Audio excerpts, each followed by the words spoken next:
നമസ്കാരം. കഥ പറഞ്ഞ് സ്വയം കഥയായി മാറിയ ഇതിഹാസമാണ് വൈക്കം മുഹമ്മദ് ബഷീർ എന്നാണ് MT വിശേഷിപ്പിച്ചത്. ബഷീറിൻ്റെ എഴുത്തിലെ ലാളിത്യം, നർമ്മം, അദ്ദേഹം എഴുതിയതിലുള്ള മാനവികത, കൂടാതെ പ്രണയം, ഇതെല്ലാം എല്ലാ കാലത്തും പ്രസക്തമാണ്. ഇന്നും നമ്മളത് ചർച്ച ചെയ്തുകൊണ്ടിരിക്കുന്നു. 30 വർഷത്തെ വേർപാടിന് ശേഷവും നമ്മൾ ഇത് ചർച്ച ചെയ്യുന്നെങ്കിൽ അത്രമാത്രം പ്രസക്തമാണ് ബഷീർ സാഹിത്യ ലോകത്ത്.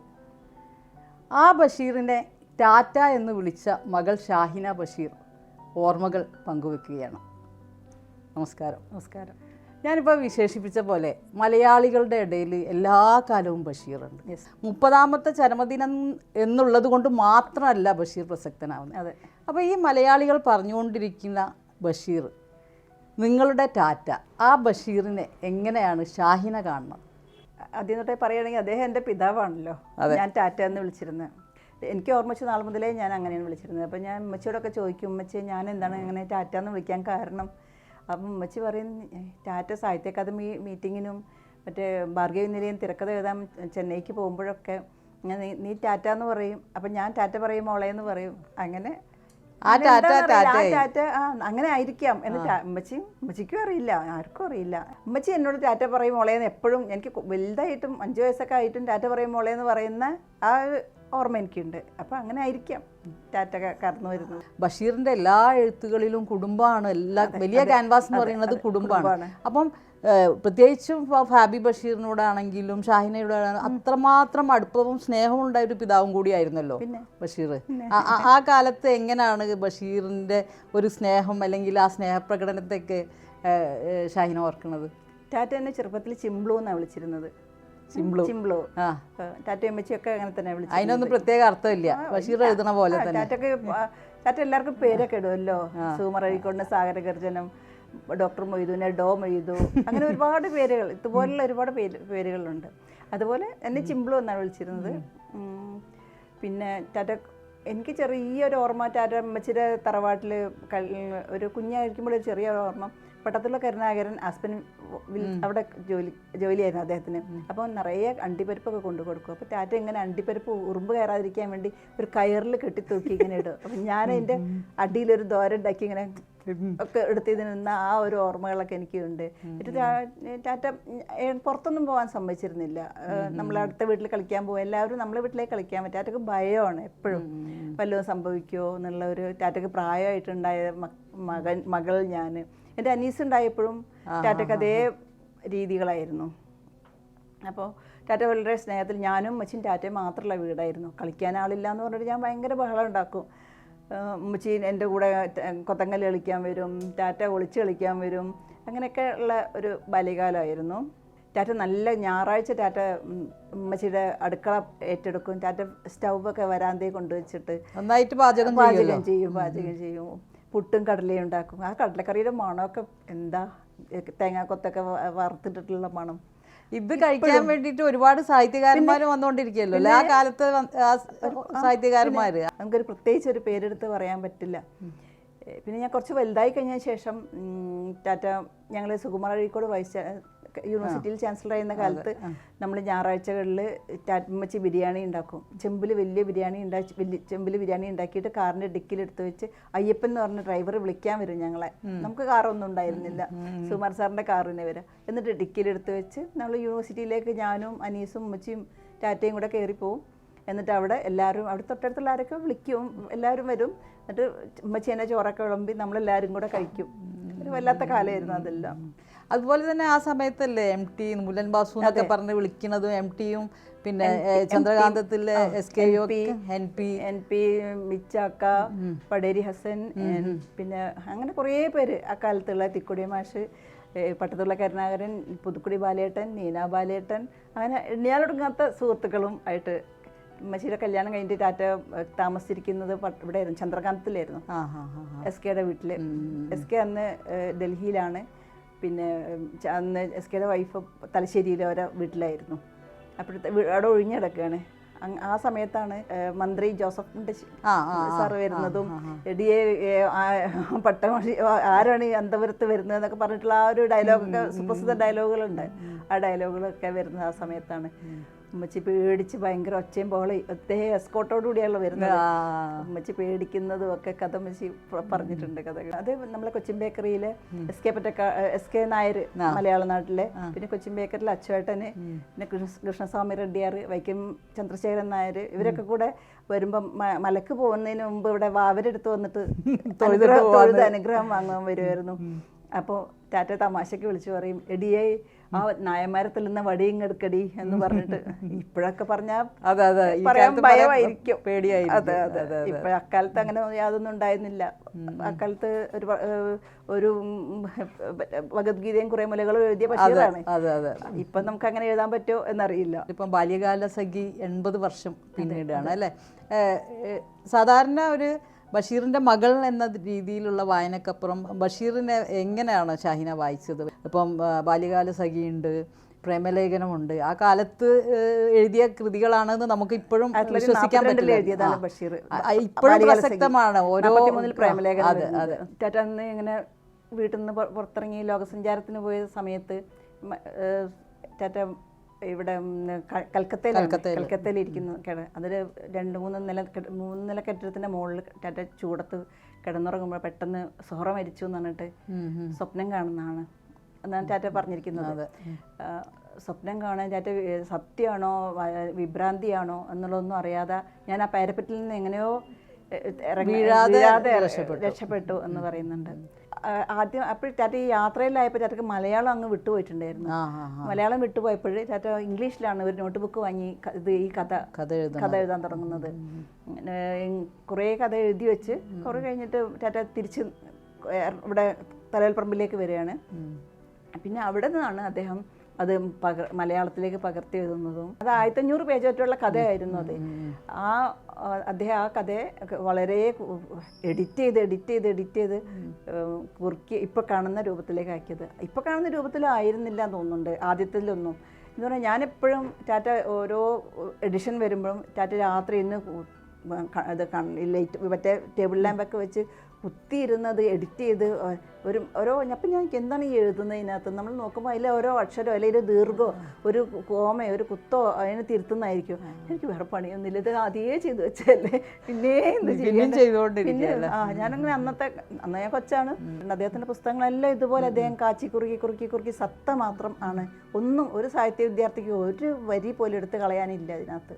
എനിക്ക് ഫീൽ ചെയ്തത് അങ്ങനെയാണ്. വിശ്വനാഥൻ പ്രസ്സിൽ, എറണാകുളത്തെ വിശ്വനാഥൻ പ്രസ്സിലാണ് അച്ചടിച്ചിരുന്നത് അടിക്കുന്നത്. അപ്പോൾ ആദ്യത്തെ 4 അടിച്ചു കഴിഞ്ഞപ്പോൾ ടാറ്റ ഒരു കുറച്ച് 5-6 4 അടിച്ചപ്പോൾ ടാറ്റ അത് കാണാൻ പോയി. അതിലെന്താണ് അപ്പോൾ അതിനകത്തൊക്കെ ഉള്ള ഞമ്മ എന്നുള്ളതൊക്കെ ഞങ്ങൾ നിങ്ങൾ എന്നുള്ള അച്ചടി ഭാഷയിലെല്ലാം കിടക്കുന്നത്. ടാറ്റയ്ക്ക് അങ്ങ് ദേഷ്യം വന്ന് ടാറ്റ അതെല്ലാം കൂട്ടി ആ വിശ്വനാഥൻ പ്രസിന്റെ മണൽ വിരിച്ച മുറ്റായിരുന്നു. ടാറ്റ പറഞ്ഞിട്ടാണ് കേട്ടോ, മുറ്റത്തിട്ട് അതൊക്കെ കത്തിച്ചളഞ്ഞ് 500 കോപ്പി ആദ്യം അടിച്ചേ ബാല്യകാല സഖി.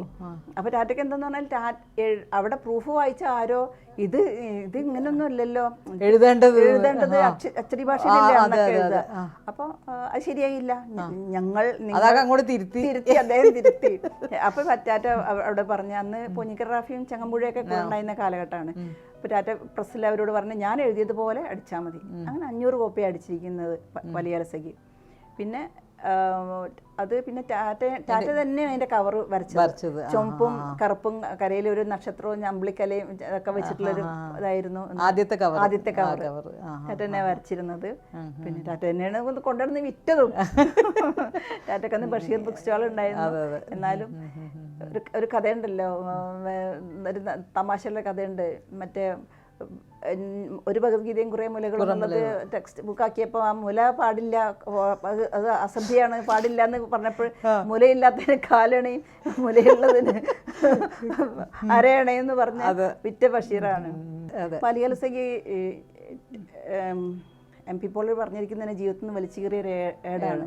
അതിൻ്റെ വക്കത്ത് രക്തം പൊടിഞ്ഞിരിക്കുന്നു എന്നാണ്. അത് അത്രയ്ക്ക് ജീവിതത്തിനോട് ചേർന്ന് നിൽക്കുന്ന ഒരു കഥ. അത് ടാറ്റയുടെ കഥ തന്നെ ആണെന്ന് ടാറ്റ പറഞ്ഞിട്ട്, പക്ഷേ അതിൽ സുഹറ ടാറ്റയുടെ വീടിനടുത്ത് ഉണ്ടായിരുന്ന സുഹറയാണ്. പക്ഷെ അവർ തമ്മിൽ അങ്ങനെ ബന്ധങ്ങളൊന്നും ഉണ്ടായിരുന്നില്ല. ടാറ്റയുടെ അനിയൻ അബുക്കൊച്ചാപ്പുണ്ട്. അബുക്കൊച്ചാപ്പ് പറഞ്ഞിട്ടുള്ള അറിവാണ് എനിക്കിത്. അടുത്ത് സുഹറ ഉണ്ടായിരുന്നു, പക്ഷെ സുഹറയായിട്ട് അങ്ങനത്തെ ഒരു ബന്ധവും ഇല്ല. പിന്നെ സുഹറയുടെ അടക്കാക്ക ചെറുക്കാരനായിരുന്നു. അങ്ങനെയൊക്കെയുള്ള. അപ്പോൾ ഇവരതിൽ നിന്ന് ഓരോ തീം എടുത്തിട്ട് നമ്മളുടെ ഒരു ഭാവനയും കുറേ ഭാവനയും കുറേ യാഥാർത്ഥ്യവും കൂടിക്കലർന്നാണ് കഥ എനിക്ക് തോന്നിയിട്ടുള്ളത്. എനിക്ക് ഏറ്റവും ഇഷ്ടപ്പെട്ട കൃതി പ്രേമലേഖനാണ് അദ്ദേഹത്തിന്റെ. അതിലെ കേശവൻ നായർ സാറമ്മയും കേശവൻ നായരെ പോലെ ഒരു കാമുകൻ എനിക്ക് ഉണ്ടായിരുന്നെങ്കിൽ ഞാൻ എപ്പോഴും വിചാരിച്ചിട്ടുണ്ടായിരുന്നു അക്കാലത്തൊക്കെ എൻ്റെ ചെറുപ്പത്തിലൊക്കെ. അപ്പോൾ അദ്ദേഹം എന്തൊരു കരുതലോടെയാണ് സ്ത്രീയെ കാണുന്നത്.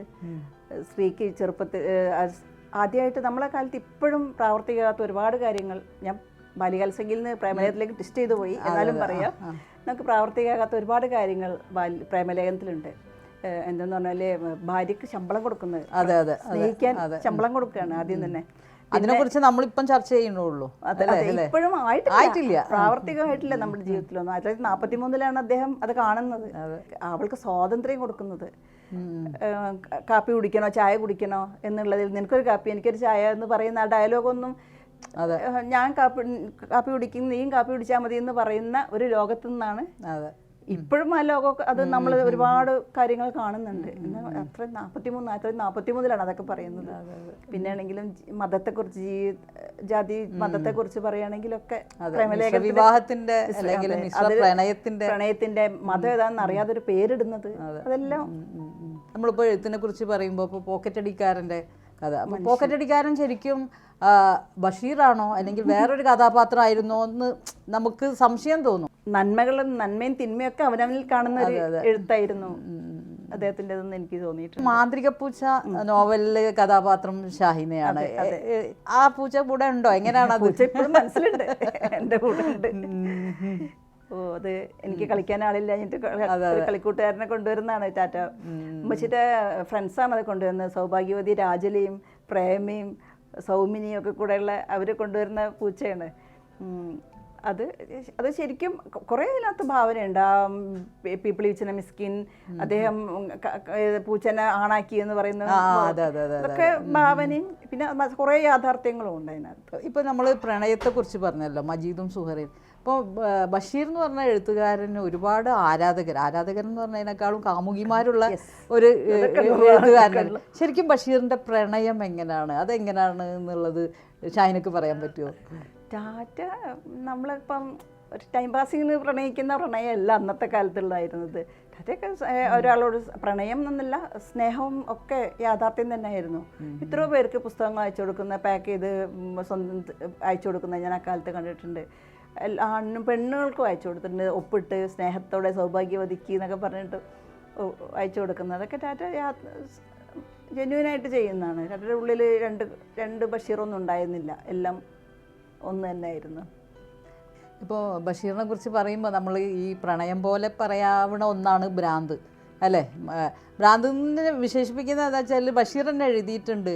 ചില സാഹിത്യകാരന്മാരൊക്കെ പറയും ബഷീറിന് ഭ്രാന്ത് വന്നല്ലോ, ഞങ്ങൾക്ക് എന്താ വരാത്തത്, അതിനൊരു യോഗ്യത ഒക്കെ വേണടോ എന്ന് ബഷീർ എഴുതിയിട്ടുണ്ട്. അപ്പോൾ ആ യോഗ്യത എന്താണെന്നുള്ളത് ബഷീറിന് തന്നെ അറിയുള്ളൂ, അല്ലേ? ആ ഭ്രാന്ത് എന്ന് പറയുന്നത് നമ്മൾ പറയുന്ന ആ ഒരു ഒരു എന്താ പറയുക, മാനസിക വ്യാപാരം എന്ന് പറയാം, ഒരു എഴുത്തുകാരൻ്റെ മാനസിക വ്യാപാരം എന്ന് പറയാം. ആ കാലത്ത് ഷാഹിന എങ്ങനെയാണ് അതൊക്കെ കണ്ടിരുന്നോ? അതിനോട് എങ്ങനെയാണ് പ്രതികരിച്ചിരുന്നത്? കുറച്ച് നാളിലെ ഓർമ്മ വെച്ച കാലം മുതലേ നമുക്ക് ടാറ്റ ചിലപ്പോഴൊക്കെ ടാറ്റ ഒറ്റയ്ക്കിരുന്ന് വർത്തമാനം പറയും. എഴുതാനുള്ളതൊക്കെയാണ് ഈ പറയുന്നത്. ഒറ്റയ്ക്കിരുന്ന് വർത്തമാനം പറയും. അപ്പം ഉമ്മച്ചി പറയും ടാറ്റ എഴുതുന്ന, അപ്പം ഒറ്റയ്ക്ക് ഇങ്ങനെ വർത്തമാനം പറയുമ്പോൾ നമുക്ക് പേടിയല്ലേ അക്കാലത്തൊക്കെ. അപ്പം ഉമ്മച്ചിയോട് എന്താണ് ഉമ്മച്ചിയെന്ന് ചോദിച്ചാൽ പറയും ടാറ്റ എഴുതാനുള്ളതൊക്കെ ഇങ്ങനെ മനസ്സിൽ ആവർത്തിച്ച് പറയുന്നതാണ്. പിന്നെ ടാറ്റയ്ക്ക് മാനസിക രോഗം 2-3 പ്രാവശ്യം വന്നിട്ടുണ്ട്. ആദ്യത്തെ പ്രാവശ്യം വന്നപ്പോൾ ഞാനും ഉമ്മച്ചിയും ടാറ്റയും മാത്രമേ ഉണ്ടായിരുന്നുള്ളൂ വീട്ടിൽ. അപ്പോൾ പെട്ടെന്ന് ടാറ്റ രാത്രി ഇങ്ങനെ എഴുന്നേറ്റിരുന്ന് കത്തിയോണ്ട് കിടക്കയൊക്കെ ഇങ്ങനെ കുത്തി ഇതാക്കുന്നുണ്ട്. അപ്പം ഉമ്മച്ചിക്ക് ഭയമായി. ഉമ്മച്ചിന് സുഖമില്ലാന്ന് കണ്ടുകൊണ്ട് ഉമ്മച്ചിയുടെ അനിയന്മാരും അവിടെ വന്നിട്ടുണ്ട്, അനിയത്തിമാരൊക്കെ താമസിക്കാൻ വന്നിട്ടുണ്ട് രണ്ടാമത്തെ പ്രാവശ്യത്തെ. അങ്ങനെ ചെയ്ത് അപ്പം ടാറ്റ ഇങ്ങനെ നിറയെ തുറക്കാൻ പറ്റുന്ന കത്തിയാണ് അത് വെച്ചിട്ട് ഈ കിടക്ക മുഴുവനും കുത്തി ഇതാക്കുന്നത്. ഞാൻ വിചാരിച്ചു എങ്ങനെയെങ്കിലും വാതിൽ തുറന്ന് പുറത്തേക്ക് പോകാൻ പറ്റുമല്ലോ. അന്ന് 5 വയസ്സ് 6 വയസ്സൊക്കെയാണ്. പുറത്ത് പോയാൽ മതിയെന്ന് വെച്ച് ഞാൻ പറയും എനിക്ക് മൂത്രമൊഴിക്കാൻ പോകണം എന്ന് പറഞ്ഞപ്പോൾ ടാറ്റ പറഞ്ഞു ഇവിടെ തന്നെ മൂത്രമൊഴിക്കുക, അല്ലെങ്കിൽ പിശാചുണ്ട്, പുറത്തേക്ക് പോയാൽ അങ്ങനെയാണ് അപ്പൊ ആ സമയത്ത് അങ്ങനെ ഉപദ്രവിക്കൊന്നും ഇല്ലെങ്കിൽ ടാറ്റ ബോധത്തിലല്ലല്ലോ ഇതൊന്നും ചെയ്യുന്നത്. അപ്പം ഇങ്ങനെ കത്തി വീശാൻ തുടങ്ങിയപ്പോൾ അമ്മച്ചി കയറി കൈ പിടിച്ചപ്പോൾ അമ്മച്ചിയുടെ കവിളത്തും അമ്മച്ചിയുടെ കയ്യും ഒക്കെ മുറിഞ്ഞ് അങ്ങനെയുള്ളത്. അപ്പോഴാണ് വരികൾ വരുന്നത്. അവൻ പുനലൂർ രാജന്റെ വേഷത്തിലും പിശാച് വരുന്ന പറയുന്നത്. ടാറ്റക്ക് കരിക്ക് കുടിക്കാൻ വേണ്ടിയിട്ട് അവിടുത്തെ കരിക്ക് കുടിക്കുക, നമ്മളെ 2 ഏക്കർ പറമ്പിലെ കരിക്ക് കുടിക്കാൻ പറ്റൂല, എന്തെന്നാണ് അതിലൊക്കെ പിശാചുണ്ട്. അപ്പം രാജനെ വിളിച്ചിട്ട് രാജന്റെ വീട്ടിലത്തെ കരിക്ക് കൊണ്ടുവരാൻ പറയുന്നതാണ്.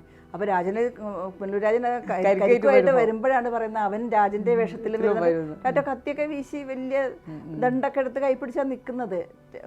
ആർക്കും അടുക്കാൻ ആ സംഭവത്തെ കുറിച്ച് എനിക്ക് തോന്നുന്നത് സമ്പൂർണ്ണ കൃതികളിൽ MT വളരെ വിശദമായിട്ട് എഴുതിയിട്ടുണ്ട്.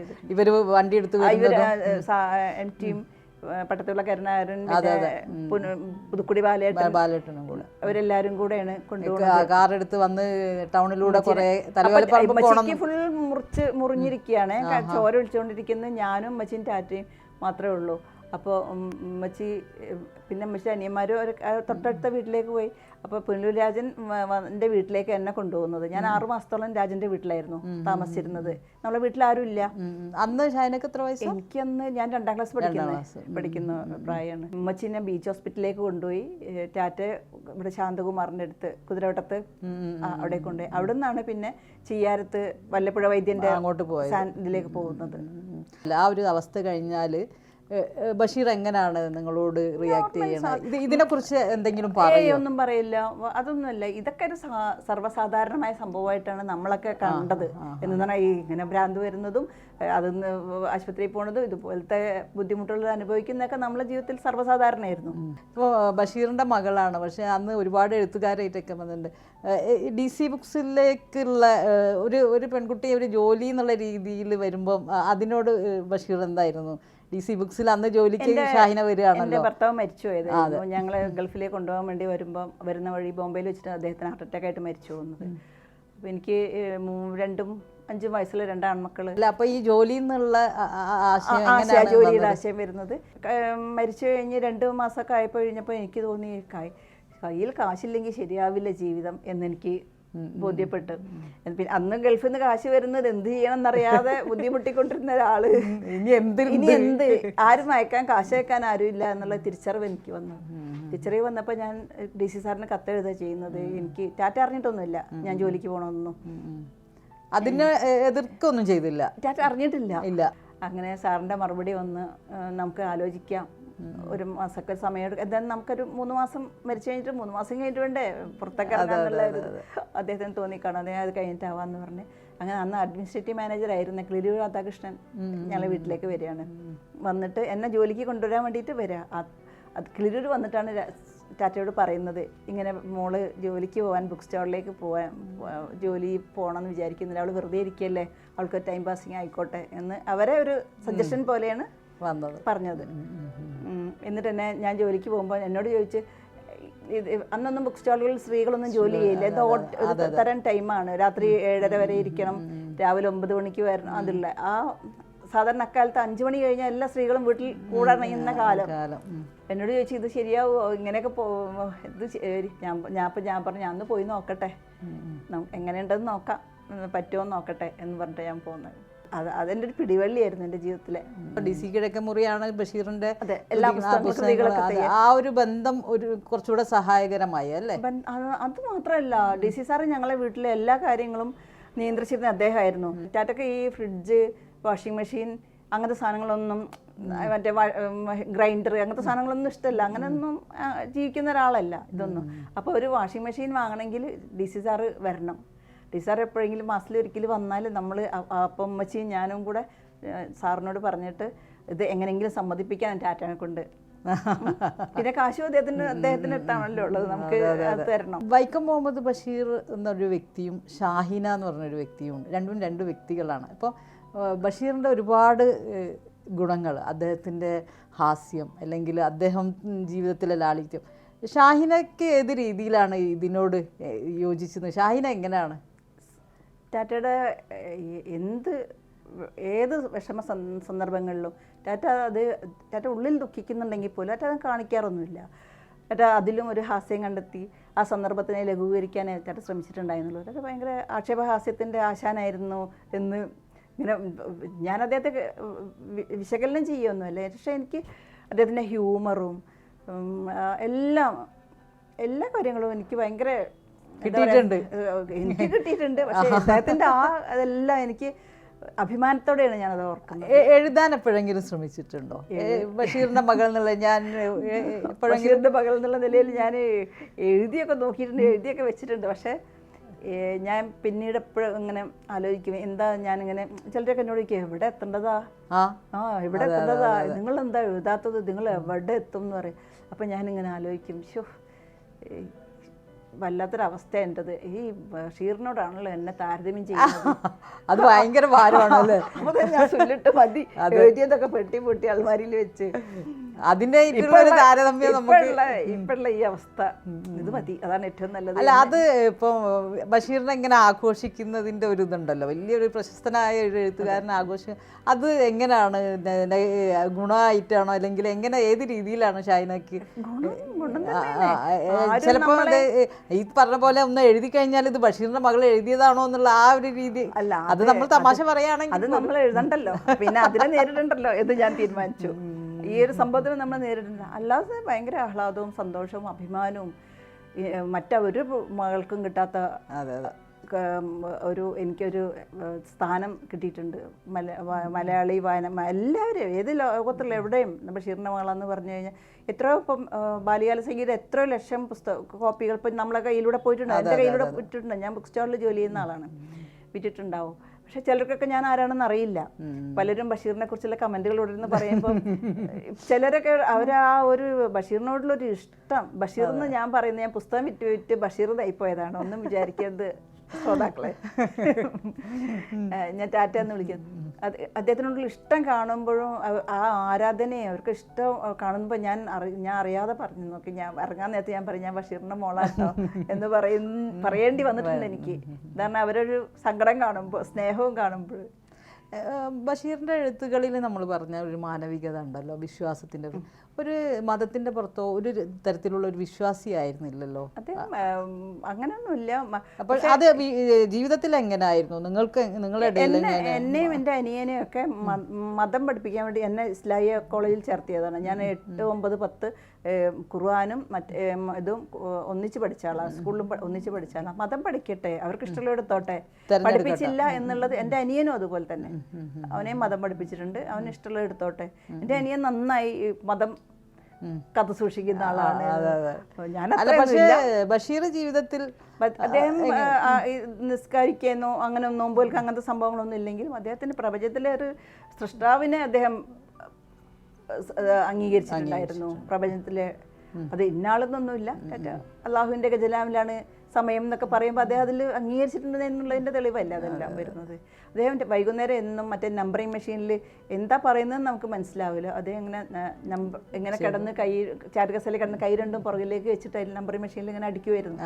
എന്താണ് പറയുന്നത്, എന്തോ ആണെന്ന് പറയുന്നുണ്ട്, നമ്പർ ചെയ്യുന്നുണ്ട്. പക്ഷെ അത് നമുക്കൊന്നും അന്ന് അത്ര ബുദ്ധി തോന്നിയില്ല, അത് എന്തെങ്കിലും പറയുന്നതെന്ന് ചോദിക്കാൻ. ഭയവും എല്ലാം ഉണ്ടായിരുന്നല്ലോ. എത്ര അടുപ്പത്തോടെ സ്നേഹത്തോടെ അടുത്ത് പെരുമാറുമ്പോഴും നമുക്ക് ചില കാര്യങ്ങൾ ചോദിക്കാൻ പാടില്ല എന്നുള്ളൊരു ബോധത്തിൽ നിന്ന് ചോദിച്ചിട്ടുണ്ടായിരുന്നില്ല. അത് സങ്കടമുണ്ട് എന്താ ചോദിക്കാഞ്ഞതെന്നുള്ളത്. കൂടെ ഉണ്ടായിരുന്ന ഒരാൾ വേർപെട്ടു പോകുന്ന ഒരു അവസ്ഥ ഉണ്ടല്ലോ, ഇപ്പം 30 വർഷമാണ്.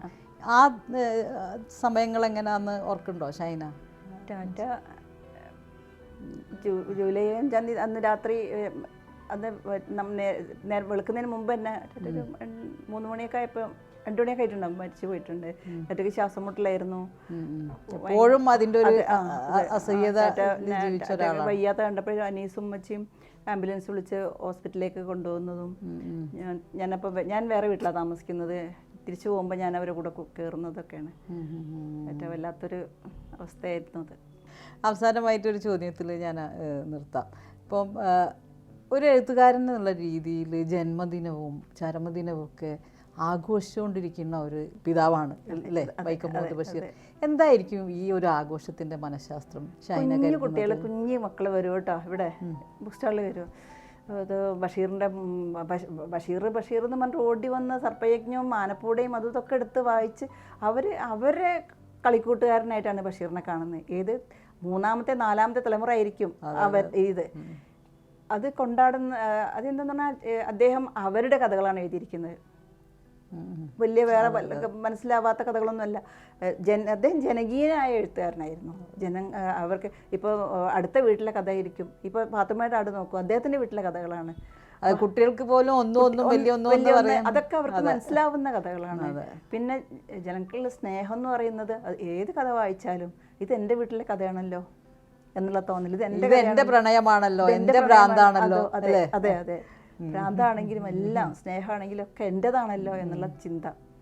അതുകൊണ്ടാണ് അങ്ങനെ വന്നിട്ടുള്ളത്. ഇപ്പം നമ്മളെ ഹാർമണിയൊക്കെ വന്നിട്ട് ബഷീറിന്റെ മോളെ തൊടണമെന്നുണ്ടോ ഓടി വന്ന് തൊട്ടത് തന്നെ. എനിക്കതൊക്കെ അദ്ദേഹത്തിന്റെ മോളായത് ഞാൻ അഭിമാനിക്കുന്നു. അപ്പോൾ ഏതായാലും ഇത്ര നേരം നമ്മളോട് ബഷീറിന്റെ ഒരുപാട് ഓർമ്മകളെ കുറിച്ച് പറഞ്ഞതിന് വളരെയധികം നന്ദി. നന്ദി സോഫിയ, നന്ദി.